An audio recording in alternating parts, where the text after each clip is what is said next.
ಹರೇ ವಿಠಲ ಎಲ್ಲರಿಗೂ. ಹರಿಸ್ಮರಣೆ ಮಾಡೋ ನಿರಂತರ ಚಾನಲ್ಲಿಗೆ ಸ್ವಾಗತ. ಎಲ್ಲರೂ ಹೇಗಿದ್ದೀರಾ? ಚೆನ್ನಾಗಿದ್ದೀರಾ ಅಂತ ಭಾವಿಸ್ತೀನಿ. ನಾನು ಹೇಳ್ಕೊಟ್ಟಿರೋ ಶ್ಲೋಕಗಳನ್ನು ನೀವು ಕಲಿತು ನಿಮ್ಮ ಮಕ್ಕಳಿಗೂ ಕಲಿಸಿದ್ದೀರಾ ಅಂತ ಭಾವಿಸ್ತೀನಿ. ಇವತ್ತು ನಾನು ಮತ್ತೆ 2 ಹೊಸ ಶ್ಲೋಕಗಳನ್ನು ಹೇಳ್ಕೊಡ್ತೀನಿ. ಒಂದು ತುಳಸಿ ದೇವಿಯ ಶ್ಲೋಕ, ಮತ್ತೊಂದು ಲಕ್ಷ್ಮೀ ದೇವಿಯ ಶ್ಲೋಕ. ತುಳಸಿ ದೇವಿಯ ಶ್ಲೋಕ. ಪ್ರಸೀದ ತುಳಸಿ ದೇವಿ, ಪ್ರಸೀದ ಹರಿವಲ್ಲಭೆ, ಕ್ಷೀರೋದ ಮಥನೋದ್ಭೋತೆ, ತುಳಸಿ ತ್ವಾಂ ನಮಾಮ್ಯಹಂ. ಲಕ್ಷ್ಮೀ ದೇವಿಯ ಶ್ಲೋಕ.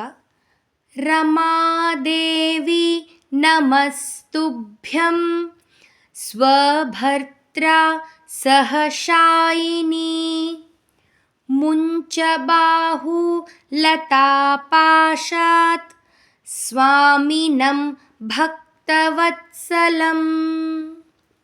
ನಿಮ್ಮ ಅನಿಸಿಕೆಗಳನ್ನು ದಯವಿಟ್ಟು ಕಮೆಂಟ್ ಬಾಕ್ಸಲ್ಲಿ ತಿಳಿಸಿ. ಮುಂದೆ ಮತ್ತೆ ಹೊಸ ಶ್ಲೋಕಗಳನ್ನು ಹೇಳ್ಕೊಡ್ತೀನಿ. ಹರೇ ಶ್ರೀನಿವಾಸ.